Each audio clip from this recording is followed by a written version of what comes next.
범사에 감사하라입니다. 여러분, 성도인 우리에게 감사만큼 중요한 것이 있을까요?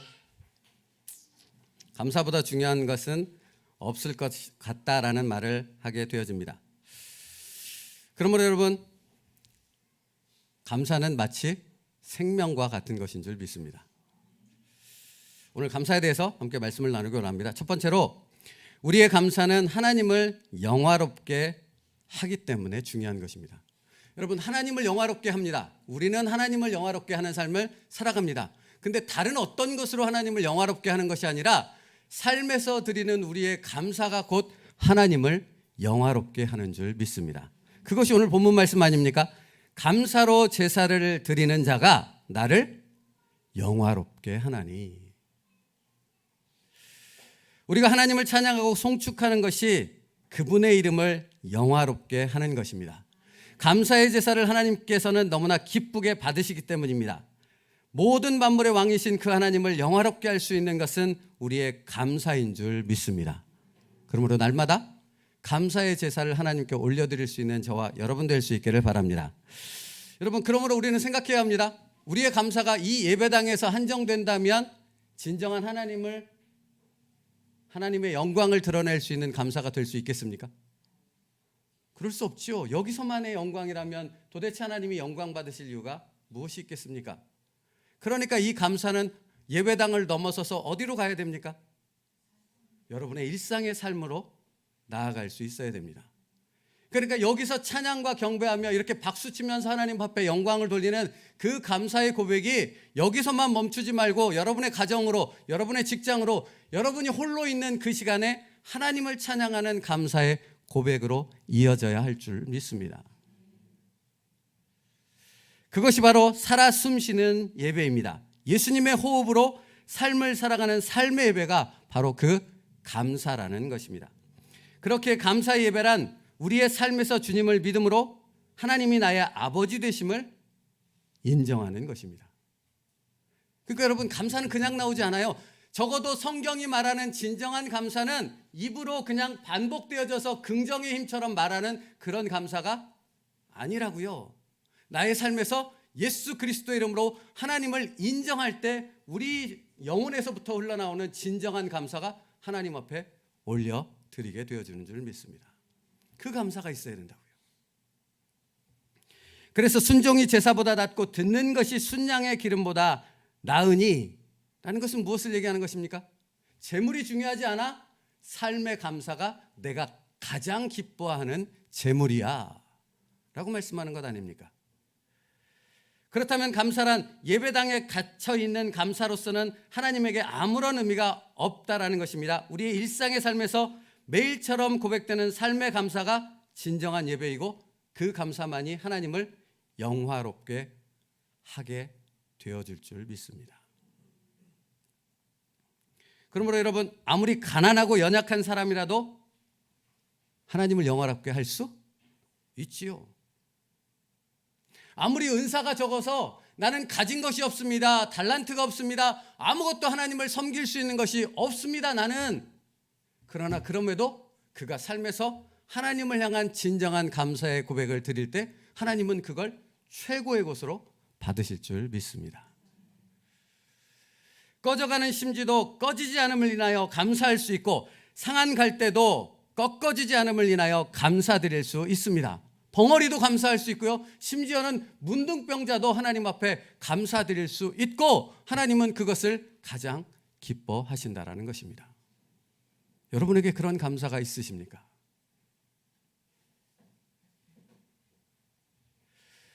죽어가는 사람조차도 천국을 바라보며 평온의 눈빛으로 하나님 앞에 감사를 드릴 때 천상에서 천사들이 기뻐 찬송하는 줄 믿습니다.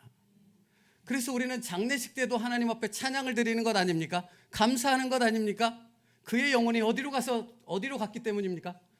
천국으로 입성했기 때문에, 천국의 잔치가 벌어졌기 때문에 하나님 앞에 죽음의 슬픔, 이별의 아픔이 있음에도 불구하고 감사의 찬송을 올려드릴 수 있는 우리의 예배가 되어지는 것 아니겠습니까? 그렇다면 여러분의 삶 속에 감사가 없다면 그것만큼 큰 문제가 어디 또 있겠습니까? 죽음조차도 우리의 감사를 막을 수 없다면 우리의 삶의 그 어떤 것이 하나님 앞에 올려드리는 우리의 감사를 막을 수 있겠냐고요. 새벽에 이런 말씀을 드렸습니다. 벼룩이를 이렇게 유리컵 가운데 가두고 한참 동안 오랜 시간을 놔두면 이 벼룩의 뛰는 한계는 어디까지입니까? 유리컵의 천장까지 아닙니까? 이것을 벗겨도 이 벼룩이는 더 뛰지 못합니다. 자기가 뛰는 높이가 항상 거기라고 생각하는 것이죠. 사랑하는 성도 여러분, 사단이 우리를 속이는 게 이것 아닙니까? 우리의 감사는 하늘 보좌에 올라가 천상을 울리는 하나님의 영광이 되는 감사가 되어지는 줄로 믿습니다. 근데 우리가 우리의 삶의 염려와 근심에 메어져서 그 고통 가운데 휘둘려져서 하나님 앞에 감사드리는 것을 포기한다면 이것만큼 어리석은 것이 어디 있겠느냐 하는 것입니다. 오늘 이 시간부로 우리의 삶의 감사가 멈추지 않는 여러분 될 수 있기를 축복합니다. 그것이 바로 감사로 제사를 드리는 자가 나를 영화롭게 하느니라는 말씀입니다. 그러므로 여러분, 말씀을 묵상하는데 이런 생각이 떠올랐어요. 우리가 드리는 감사는 휘몰아치는 파도와 같지 않습니다. 우리가 드리는 감사는, 삶의 감사는 수면 아래를 흐르는 해류와 같습니다. 이게 저에겐 되게 큰 은혜더라고요. 이 해류는 어떤 기능을 합니까? 바다 밑을 흐르는 해류는 지구를 살립니다. 지구의 생명력을 공급하는 게 이 해류입니다. 그러니까 우리의 감사는 우리의 삶을 하나님의 생명으로 가득 채우는 감사가 되어지는 줄 믿습니다. 여러분의 예배를 살아있는 예배로 바꾸는 것은 다른 외적인 어떤 것이 아니라 우리의 감사의 삶의 고백이 여러분의 예배를 하나님이 기뻐하시는 살아있는 예배로 바꾸게 되어지는 줄 믿습니다. 그러므로 이것만큼 중요한 감사가 어디 있겠느냐 하는 것입니다. 그러므로 여러분, 진정한 그리스도인이라면 그 누구도 나는 감사드리는 기쁨의 특권을 행사할 수 없다고 말할 수 없습니다.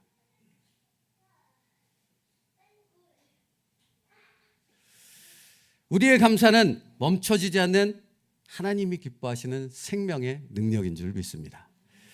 그래서 요한복음 4장에 보면 주님은 찾으시는 예배자가 있다고 말씀하시지 않으십니까?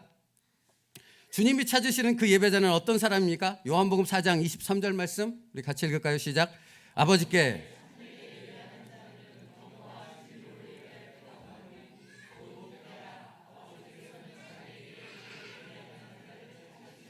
주님이 뭐라고 말씀하십니까? 나는 예배자를 찾는다. 진정한 예배자를 찾는다. 근데 그 사람은 어떤 사람인가? 하나님 앞에 영과 진리로 예배하는 사람이다 라고 말합니다. 요한복음 4장의 내용을 여러분 아시지 않습니까? 사마리아 여인을 만난 주님이 대화 나누는 가운데 나오는 말씀 아닙니까? 거기에 핵심은 무엇입니까? 여인이 도대체 어디서 예배를 드리는 것이 맞습니까? 예루살렘이 맞습니까? 사마리아가 맞습니까? 나는 도대체 그게 무엇인지를 알지 못하겠습니다. 예배는 하고 싶은데 어떻게 해야 될지를 알지 못하겠습니다 라고 하자 주님이 이 말씀을 하신 거예요. 무슨 말이에요? 예루살렘도 아니야, 사마리아도 아니야. 하나님이 받으시는, 하나님이 찾으시는 예배자는 어떤 예배를 드리는 사람입니까? 네가 서 있는 그 자리가 성전이 되어지고 그곳에서 하나님 앞에 진정한 감사로 예배를 올려드릴 수 있는 그 사람이 바로 하나님이 찾으시는 예배자야. 그 말씀을 하신 거거든요.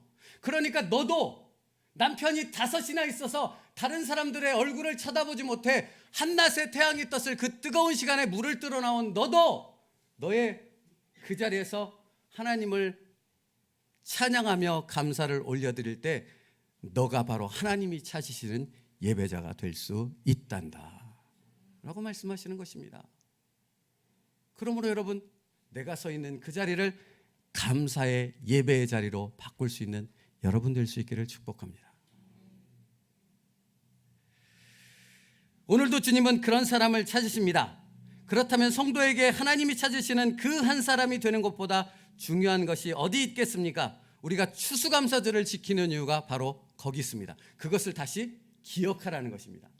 나는 너의 삶의 예배를 드리기를 원해. 너가 드리는 너의 삶의 그 자리에서 하나님 앞에 찬양과 경배를 올려드리는 그 감사의 예배를 원한단다.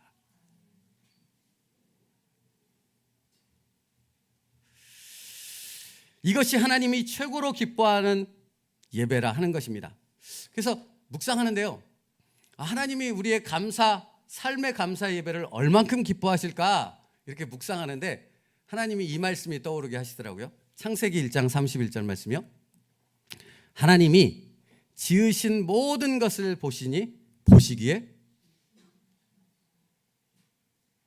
심히 좋았더라. 여러분, 하나님이 당신의 가지고 있는 그 마음을 표현하는 부분에 있어서 가장 최고의 표현이 이것 아닌가라는 생각이 들어집니다. 보시기에 심히, 제가 보시기에 하면 여러분이 심히 좋았더라 한번 하시면 너무 좋을 것 같습니다. 보시기에 심히 좋았더라. 여러분의 감사를 받으시는 하나님의 마음이 그렇게 기쁘다는 겁니다. 어느 것에도 비교할 수 없는, 내가 이 모든 세상 모든 만물을 창조하시고 그 창조한 조화와 그 놀라움을 감탄하는 그 기쁨보다도 더 큰 기쁨이 있는데, 그것이 바로 내가 내 삶의 자리에서 하나님 앞에 감사를 올려드릴 때라고 말씀하고 있는 것입니다. 여러분, 그러면 이것을 아는 그리스도인이라면 어찌 자기의 삶 가운데 이 감사의 예배로 나아가지 않을 수 있겠습니까? 무엇이 그 감사의 예배를 막을 수 있겠냐고요. 유리병 안에 갇힌 벼룩이 되지 마십시오. 당신의 삶을 그런 초라한 인생으로 전락시키지 마시라고요. 당신은 이 천하보다도 귀한 하나님이 사랑하시는 영혼인 줄로 믿습니다. 그러면 그 감사를 하나님 앞에 올려드리는 그 축복의 삶을 살아갈 수 있기를 간절히 바랍니다. 여러분, 최고의 하나님께 나의 최선을 드리는 것이 바로 감사입니다. 우리의 평범한 일상의 삶에서 드리는 감사는 바로 그 살아있는 삶의 예배라는 것입니다. 절대로 수도원과 기도원에 가야지만 감사가 있는 예배가 되지 않는다는 겁니다. 여러분이 힘든 그 직장의 삶이 바로 하나님 앞에 드릴 감사의 예배 당이 되어질 줄로 믿습니다. 그래서 사도 바울은 이것을 이렇게 표현하지 않습니까? 로마서 12장 1절에요. 그러므로 형제들아, 내가 하나님의 모든 자비하심으로 너희를 권하노니 너희 몸을 하나님이 기뻐하시는 거룩한 산 제물로 드리라. 이는 너희가 드릴 영적 예배니라. 우리의 영혼과 우리의 몸이 하나가 되어져서 하나님 앞에 감사를 올려드리는 것입니다.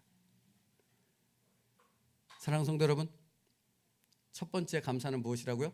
하나님을 영화롭게 하는 것이라고요. 하나님을 영화롭게 하는 여러분의 삶 될 수 있기를 축복합니다. 두 번째입니다. 두 번째 감사는 우리의 신앙의 중심이 하나님께 고정되어 있는 것입니다. 다시요. 감사는 우리의 신앙의 중심이 하나님께 고정되어 있다라는 것을 확인하는 증거가 되어진다고요. 그러니까 여러분의 삶 가운데 감사가 없다라는 것은 무엇을 의미하겠습니까? 내 신앙의 중심이 흔들리고 있다라는 것을 의미해요. 그래서 이렇게 얘기하는 것 아닙니까? 난 이것 때문에 감사할 수 없어. 난 이래서 화가 나고 짜증이 나. 나는 이 사람 때문에 뭘 어떻게 할 수 없어. 나는 이 환경 때문에 도저히 하나님 앞에 예배드릴 수도 없고 기도할 수도 없고 감사할 수도 없어 라고 얘기하지 않습니까? 뭐가 흔들리는 거예요? 신앙의 초점이 흔들리고 있는 거예요. 그러면 여러분이 감사로 돌아온다라는 것은 무엇을 의미하는 것이겠습니까? 여러분의 시선이 오직 하나님께만 고정되어졌다는 것을 의미하는 것입니다. 그러니 감사할 수밖에 없지 않습니까? 감사로 나오려고 힘쓸 수밖에 없지 않겠습니까? 그보다 더 중요한 게 어디 있어요? 교회는 다니지만 늘 불평과 원망이 당신의 입에서 떠나지 않는 사람이 있습니다. 예배는 참여하지만 절제하지 못하는 삶으로 인해 감사로 나아가지 못하는 사람들이 있습니다. 그 원인이 무엇입니까? 신앙의 중심이 하나님께서 떠나 있기 때문에 그런 것입니다. 그러므로 사랑하는 성도 여러분, 삶의 감사를 통해 다시 신앙의 중심을 하나님께로 되돌려 올 수 있는 그런 은혜가 여러분에게 있기를 축복합니다. 여러분, 그 사람들은 그의 입술과 손과 발 그 모든 것이 하나님의 도구로 내어드리는 사람인 것입니다. 그러니까 그 사람을 통해 다른 사람들은 누구를 보는지 아십니까? 예수 그리스도를 보게 되는 것입니다. 여러분의 감사의 그 삶이 그냥 홀로 드리는 감사일지라도 그 삶을 통해 다른 사람들이 예수 그리스도를 보고 예수 그리스도께로 나오는 놀라운 역사가 일어난다라는 것입니다. 여러분, 이 신비를 경험해 보고 싶지 않으십니까? 나를 통해 한 영혼이 구원받는 그 신비로운 역사를 경험할 수 있는 저와 여러분 될 수 있기를 축복합니다. 그러므로 여러분, 감사하는 자들에게는, 감사하는 사람들은 하나님 앞에서는 울지만 세상 속에서는 울지 않습니다. 감사하는 사람들은 하나님 앞에서는 무릎 꿇지만 세상에는 비굴하지 않습니다. 어떻게 그럴 수 있나요? 여기 하나님이 그 중심에 살아 계시기 때문인 줄 믿습니다. 그게 힘입니다. 그게 감사라고요. 그래서 감사로 예배드리는 자들에게는 이 혼란스러운 세상 속에서 유일한 삶의 기쁨의 시간을 갖는 것입니다. 치료와 회복의 시간입니다. 하늘의 소망으로 가득 채우게 되는 축복의 시간인 줄 믿습니다. 왜 이것을 누리지 않냐고요? 어째서 이것을 누리지 않을 수 있겠냐고요? 여러분의 삶의 그 자리가 하나님의 치료와 회복과 축복의 은혜를 누릴 수 있는 그 자리로 바꿀 수 있다면 어찌 여러분이 그 감사로 나아가지 않을 수 있겠냐고요? 여러분의 가정을 그 축복의 자리로 만들 수 있는 여러분의 감사의 고백이 있기를 축복합니다. 내 감사가 그렇게 바꿀 수 있다고요? 그래서 시편 18편 1절로부터 2절 말씀은 이렇게 말하는 것 아니겠습니까? 같이 읽겠습니다. 시작. 나의 힘이 되신 여호와여, 나의 요새시요, 나를 건지시는 이시요, 나의 하나님이시요, 내가 그 안에 피할 나의 바위시요, 나의 방패시요, 나의 구원의 뿌리시요, 나의 산성이시로다. 아멘. 여러분, 일상의 감사가 바로 시편 18편 1절로 2절에 나오는 그 놀라우신 하나님을 내 하나님으로 경험하게 만드는 시작이 되어질 줄 믿습니다. 여러분, 생각해 보십시오. 하나님이 나의 방패가 되십니다. 치료자가 되십니다. 나의 산성이 되십니다. 어디서부터 이 역사가 시작됩니까? 내가 드리는 감사로부터 그 역사가 시작되는 줄 믿습니다.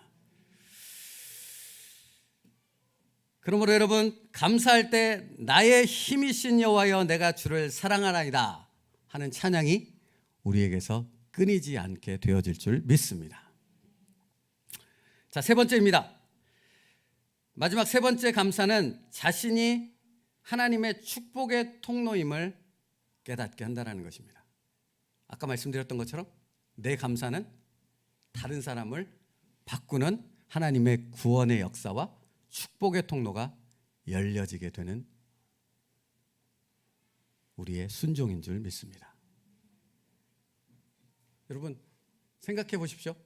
내가 지금 이렇게 하나님을 믿는 것은 내가 이렇게 하나님을 믿을 수 있도록 그 중간에 파이프와 같은 역할을 해준 이가 있었습니까? 없었습니까? 있었습니다.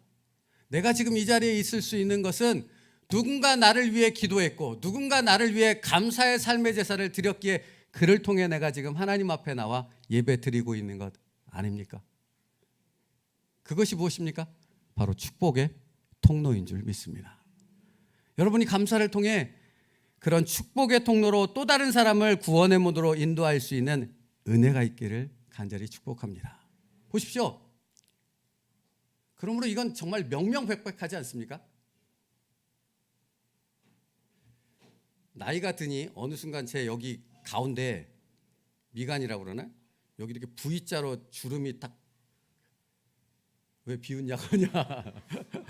주름이 딱 생겼습니다. 이게 뭐지? 근데 여러분 가만히 생각해 보니까 제가 평상시에 잘 웃지는 않더라고요. 저희 아내가 늘 저한테 이렇게 말해주는 부분인데 웃어야 되는데 이게 뭐 생각이 많으니까 뭐 핑계입니다. 다 핑계예요. 다 쓸데없는 핑계입니다. 이렇게 보니까 그 인상을 쓴 자국의 흔적이 바로 이것더라고요. 여러분은 그런 주름 없으십니까? 사랑하는 성도 여러분, 주님의 이름으로 축복합니다. 그 주름이 감사의 고백으로 바뀔 수 있기를 축복합니다. 저도요. 그렇죠. 그러면 가정이 바뀝니다. 가정이 바뀝니다.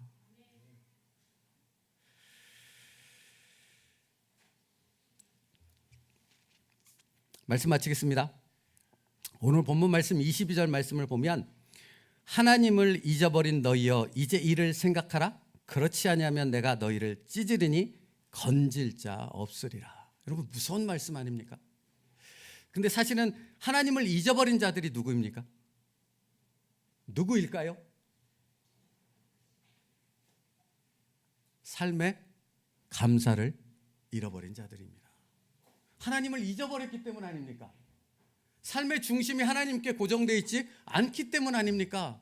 그러니까 하나님이 느껴지지 않고 말씀이 들려지지 않고 말씀이 깨달아지지 않으니 여기에는 강팍한 밖에는 남아있는 것이 없는 것입니다. 감사가 이처럼 중요한 것입니다. 주님 안에 있으면 절대로 하나님을 향한 감사를 잊을 수 없습니다. 십자가로 시작된 영원한 감사가 십자가로 시작된 그 영원한 감사는 그 어떠한 것도 우리에게서 그것을 빼앗아갈 수 없는 줄 믿습니다. 그러므로 여러분 삶의 고단함과 어려움 속에서 하나님 앞에 감사의 제사로 나아갈 수 있는 우리들의 오늘이 될 수 있기를 축복합니다. 말씀 하나 읽고 말씀 마칩니다. 골로새서 2장 6절로부터 7절입니다. 그래서 바울은 우리에게 이렇게 권면하고 있는 것입니다. 골로새서 2장 6절로부터 7절로 시작. 그러므로 너희가 그리스도 예수를 주로 받았으니 그 안에서 행하되 그 안에 뿌리를 박으며 세움을 받아 교훈을 받은 대로 믿음에 굳게 서서 감사함을 넘치게 하라. 여러분 그냥 요약을 하면 이렇습니다. 우리 안에 믿음에 굳게 섬으로 감사함이 넘치게 되는 원인은 어디서부터 출발된다고 말씀합니까? 사도 바울은 지금 누구에게 뿌리를 박으면?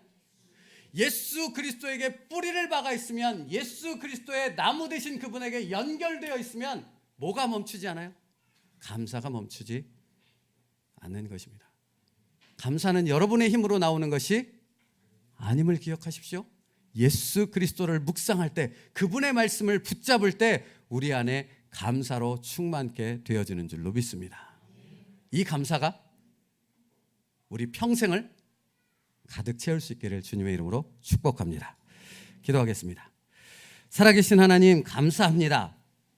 그 안에 뿌리를 박으며 세움을 받아 믿음에 굳게 서서 감사함을 넘치게 하는 우리의 삶 되게 하여 주시옵소서. 살아계신 하나님, 우리의 감사가 하나님을 영화롭게 합니다. 우리의 감사는 우리의 신앙의 중심이 하나님께 고정되어 있음을 확인할 수 있게 합니다. 우리의 감사는 축복의 통로가 되어 다른 이들을 구원의 축복된 길로 인도하는 하나님의 도구가 되어지는 줄로 믿습니다. 그러므로 아버지 하나님, 일평생 하나님 앞에서의 감사가 끊어지지 않는 축복된 하나님의 자녀들 되게 하여 주시옵소서. 예수님의 이름으로 기도 올리옵나이다. 아멘.